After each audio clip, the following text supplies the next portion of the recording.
De l'action et du buzz dans notre doc de la semaine avec Matt Hydrolé qui s'est surpassé et a fait le buzz en prenant un tube en foil à Tiarupo. Il n'était cependant pas seul puisqu'il était accompagné de Lorenzo Avenenti et Tikanoui Smith ainsi que d'autres riders d'outre-mer. Alors on s'attache bien et c'est parti.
Qui doit arriver, il est un peu là.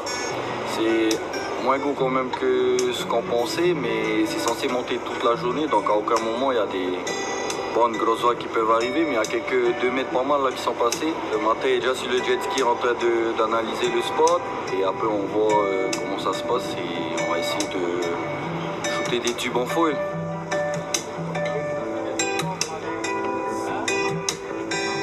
On va essayer de shooter Matei dans le barrel encore en foil. Il a eu plusieurs essais, un des premiers jours là, allongé où il a eu un beau petit barrel. Après il s'est lancé à Teopo il y a 3-4 jours là où il a eu un super barrel en foil debout. Le but c'est de retenter, on a des belles vagues ce matin, il n'y a personne à l'eau. Bon, go à l'eau. L'objectif c'est de prendre une vague et de s'amuser et de ne pas se faire mal. Voilà l'objectif. J'espère que ça va être un peu plus gros quand même.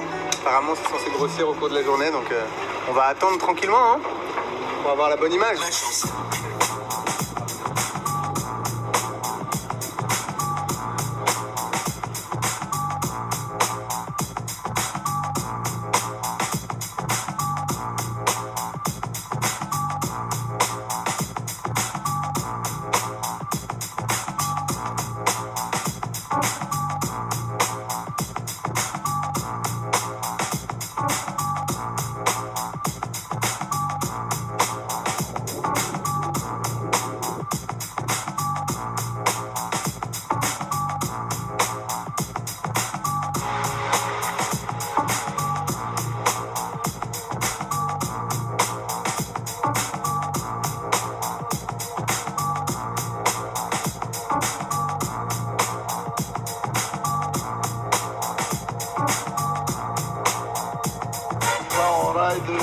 Je suis pas en foil, du coup c'est un peu plus dur de partir à la rame. Enfin c'est possible, mais comme là on veut essayer d'avoir des petits tubes et pour pas rater la petite double up, il vaut mieux utiliser le jet ski.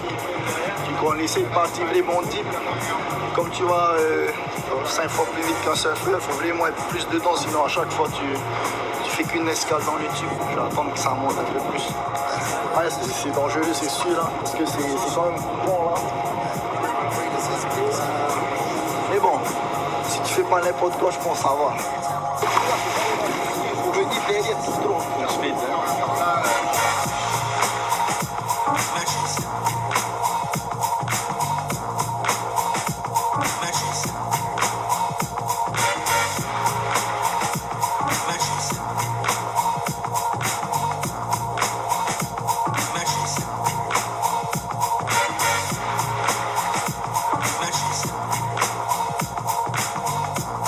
Faut anticiper le moment où on va tomber pour pas non plus se faire trop mal avec le foil.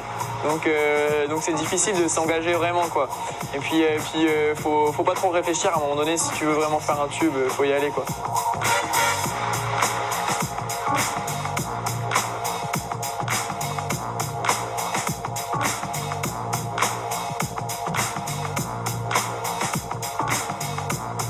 c'est quelque chose qui n'a pas trop été fait pour le moment. On a vu 0 image dans un barrel en foil.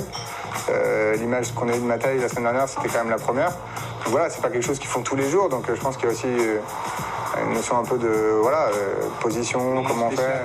C'est vrai qu'avant de partir ici, avec Cyril, on se disait que ce serait dingue si on arrivait à mettre quelqu'un dans un tube à Tiopo. Donc en arrivant, en rigolant, on a dit ça à Matej, ce serait drôle là, pour être sympa, là, c'est arrivé à aller dans un tube, et lui il nous a dit easy, je peux y aller. Donc on a dit bon, vas-y, et puis on est venu à Tiopo, et puis naturellement, commencé à surfer, et puis à un moment donné, il s'est mis dans un tube et ça y est, c'était fait. C'est assez incroyable, et du coup après, effectivement, la photo a tourné de manière dingue, quoi. On est passé partout, on l'a vu partout, on a été reposté des millions de fois, elle a fait quasiment presque 10 millions de vues la photo. Ouais, complètement dingue. Hein. C'est l'ananas sur le gâteau. Quand je l'ai tubé, j'ai vu le shot, j'étais là, ça va, mignon. Et après, j'ai posté sur Insta et tout le monde dit ah méga, mais je sais pas, ça m'étonne que personne n'ait eu de shot en foil dans un tube avant. Genre j'avais déjà eu des tubes avant, mais bon, il n'y avait pas de photographe et tout. Là c'était cool qu'il y ait quelqu'un qui rate pas le shot. Enzo il avait fait un tube le jour d'avant. Personne ne l'a eu parce que voilà, le bateau était pas en place. Peut-être les photographes ils étaient trop en bas. Voilà, c'est une question de chance aussi d'avoir un shot en foil dans un tube. Et il parlait 6 millions de vues, je sais pas quoi, là, ça m'étonne, hein, mais bon. Ouais, ça va. En tout cas, c'était le meilleur post Instagram que j'ai posté.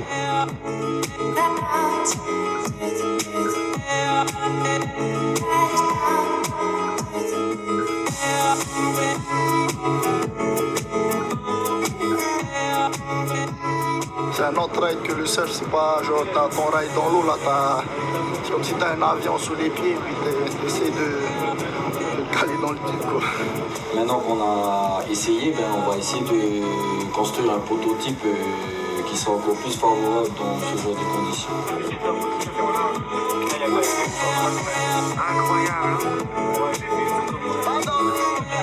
En fait, ce qui est bien avec le foil, c'est que quand tu es au-dessus de l'eau déjà levé, tu vois un peu la vague que tu veux prendre. Du coup, plein de fois, je me suis lancé sur la vague et j'ai vu qu'elle était nulle ou qu'elle fermait. Du coup, tu kick out easy. Tu vois plus ce qui se passe d'en haut, mais les désavantages, c'est que voilà, c'est coupant, c'est plus dangereux.